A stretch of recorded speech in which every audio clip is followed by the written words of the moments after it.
Hello students, आज मैं start करने जा रही हूँ क्लास 11 का first chapter geography as a discipline. आपका ये चैप्टर बहुत आसानी से रिवीजन हो जाएगा। इसमें हमारे दो क्वेश्चन पूछे जाते हैं। What is geography, why should we study geography. Father of geography कौन कहलाते हैं? एराटोस्थेनीज। ठीक है। जियो का मतलब क्या होता है? अर्थ। ग्राफी का मतलब होता है डिस्क्रिप्शन। ठीक है। इसका मतलब अर्थ का वर्णन करना। ये शब्द कहाँ से निकला हुआ है? ग्रीक भाषा से निकला हुआ है। फिजिकल, बायोलॉजिकल, कल्चर फीचर से हम इसमें स्टडी करेंगे। माउंटेन्स का ओरिजिन कैसे हुआ है, हिल्स, वैलीज, ये सारी चीज़ें कहाँ पाई जाती हैं, प्लेट्यूज, और interactive relationship between human beings and plants and animals के बीच में क्या रिलेशनशिप है, हम ये पढ़ेंगे। फिर उसके बाद हम स्टडी करते हैं कि ह्यूमन बींग्स सर्वाइव करते हैं अर्थ पर, क्या पहले से ही ऐसा सब कुछ था या फिर बाद में धीरे धीरे इवोल्यूशन हुआ तब जाके ये सारी चीज़ें हुई। ठीक है।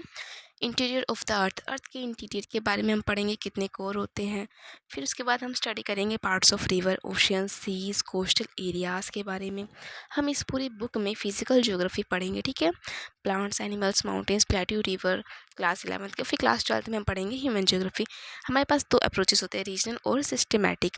रीजनल में हम पॉलिटिकल यूनिट्स पढ़ते हैं, जिसने किसने दिया था? हम्बल्ट बोन ने। ठीक है। फिर उसके बाद हम स्टडी करते हैं पॉलिटिकल यूनिट, जिन्हें किसने दिया था? कार्ल रिटर ने। फिर बारी आती है branches of geography, physical, human and bio geography, जिसमें हम स्टडी करेंगे। फिर बारी किसकी आती है? रीजनल अप्रोचेस ऑफ ज्योग्राफी, जिसमें एरियल स्टडीज, ह्यूमन डेवलपमेंट, जो रीजनल लेवल पर डेवलपमेंट होते हैं, इसके बारे में स्टडी करेंगे। फिर बारी आती है हिस्ट्री ज्योग्राफी, इसमें हमें बहुत कुछ पढ़ने को मिलता है। फिर ह्यूमन ज्योग्राफी में देखो क्या क्या है, animal geography, cultural geography, regional geography etcetera. फिर बारी आती है किसकी? फिजिकल ज्योग्राफी की, जो morphology, pedology, metrology, soil geography etcetera. ठीक है। इसके बाद किसकी बारी आती है बच्चों? बायोज्योग्राफी की। बायोज्योग्राफी में हम क्या स्टडी करते हैं? बायोज्योग्राफी में हम स्टडी करते हैं हमारे historical distribute of life on earth और which organism live on the earth, ecological biogeography से रिलेटेड। फिर उसके बाद हिस्टोरिकल बायोज्योग्राफी से रिलेटेड। और बारी आती है किसी कॉन्टिनेंटल ड्रिफ्ट, टेक्टोनिक प्लेट्स। फिर बारी किसकी आती है? मैरीन वाटर, फ्रेश वाटर, ये सारी चीज़ें हमारी ज्योग्राफी मतलब हमारे अर्थ पर पाई जाती है, इसलिए हम इन चीज़ों के बारे में स्टडी करते हैं, जो कि बहुत ज़्यादा इंपॉर्टेंट है। फिर बारी आती है किसकी? रीजनल ज्योग्राफी की। ठीक है। रीजनल ज्योग्राफी हम किससे रिलेटेड पढ़ते हैं? GIS, GPS। फिर किसकी बारी आती है बच्चों? फिर बारी आती है पॉलिटिकल यूनिट्स। ठीक है। क्योंकि रीजनल ज्योग्राफी हमारे किससे रिलेटेड होता है? रीजनल अप्रोचेस से। ठीक है।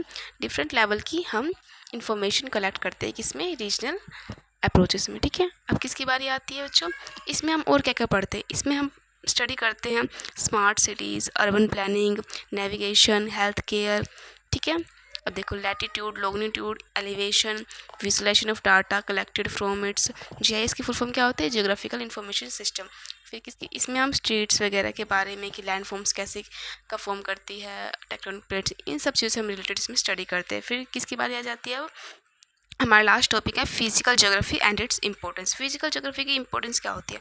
क्योंकि हमारे अर्थ पर हाइड्रोलॉजी, पैडोलॉजी, अटैक्स, ये सारी चीज़ें पाई जाती है और इंटरेक्टिव बिटवीन ह्यूमन लाइफ और इसमें। ठीक है। थैंक्स फॉर वॉचिंग, देखने के लिए।